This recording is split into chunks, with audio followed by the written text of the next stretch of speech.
그 무렵 기흐와 로야에게 접촉해온 사람이 있었다. 그 중 하나가 맥맨이었다. 기흐와 로야는 맥맨으로부터 많은 이야기를 들었다. 리벅이 지금까지 했던 일들, 그 일들이 얼마나 위험하고 위대했는지. 우린 리벅의 뜻을 이어가려 해요. 리벅은 진정 민중의 편이었어요. 리벅은 골드라인 너머의 삶을 파괴하고 민중이 인간다운 삶을 찾기 바랬다. 계속해서 만구역의 비리들을 수집했고 그들의 시스템을 깨트릴 방법을 연구했다. 핀 구역의 노동자들을 모아 조직을 만들었고 그들이 받는 부당함을 알렸다. 그리고 감쪽같이 사라졌다.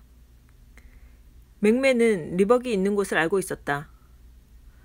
그들은 리벅이 있는 곳의 정보를 제공하기로 했고 리벅을 찾는 것은 기흐와 로야, 리온의 몫이라고 했다. 왜 우리여야 하죠? 이 황당한 제안에 기흐는 뭐가 뭔지 모르겠다는 얼굴을 했다.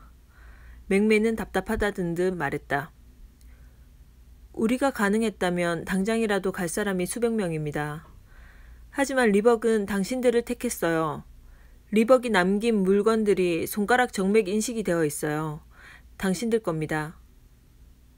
그들은 리온이 어머니에게서 받은 상자 이야기를 했다. 그 안에 여러 물건들이 있을 거예요. 그 물건들이 있어야 리벅을 찾으러 갈 수 있어요. 당신들 손가락에만 반응합니다. 리벅의 부인은 이렇게 될 줄 알고 있었던 모양이다. 그래서 리온에게 아버지를 찾을 때 필요할 거라고 상자를 건넨 것이다.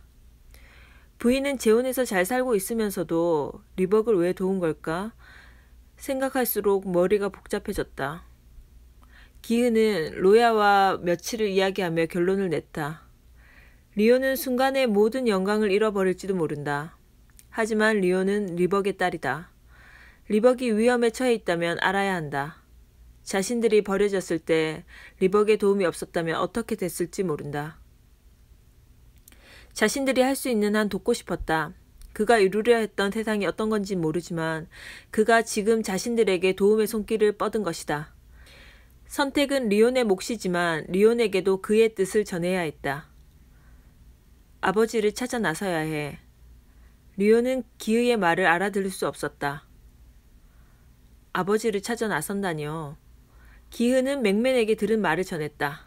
리온이 이해하기 힘들 거라는 생각은 했다. 리온은 자리에서 일어났다. 도대체 무슨 말을 하는지 모르겠어요. 제 기억에 아버지는 지워진 지 오래예요.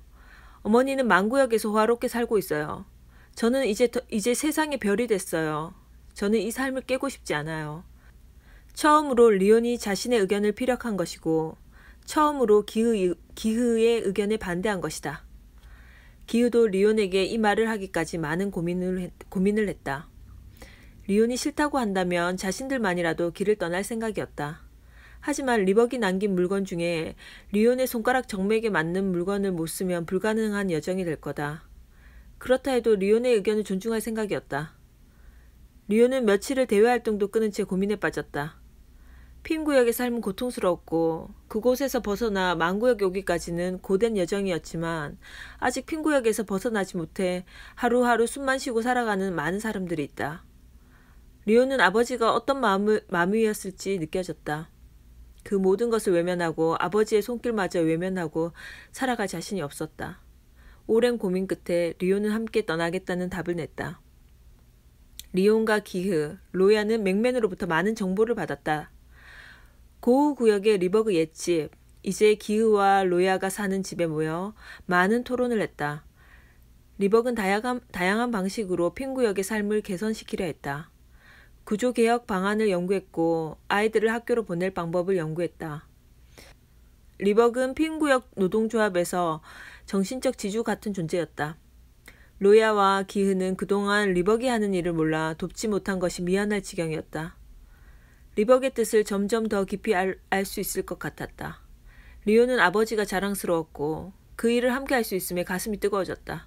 타빈에 나가 승리하고 가슴 뜨거운 목표는 이제 없을 것 같았다. 지금의 뜨거움은 타빈 대회와는 비교가 되지 않을 정도였다. 그렇게 리온의 아버지를 알아가는 동안 맥맨에게는 위험이 다가오고 있었다. 정부에서 노동조합의 실체를 하나하나 찾아 나서기 시작했고 압박을 시작했다. 맥맨은 행동이 조심스러워져 직접 만나는 대신 다른 식으로 정보를 전달해왔다. 마지막으로 정보를 보낸 것이 위링의 햄버거 배달 상자에 붙인 칩이다. 맥맨도 환각의 마을에 잡혀갔을 거란 건 짐작으로 알 수 있었다. 리버기 비밀번호를 알려온 것은 이제 때가 됐다는 말이다. 리온과 기흐, 로야는 마음의 준비를 시작했다. 맥맨도 사라졌고 주위의 시선도 있어 더 이상 다른 사람의 도움은 불가능했다. 이제 세 사람이 알아서 해야 했다. 잘못했다가는 한순간에 일을 그르칠 수도 있다.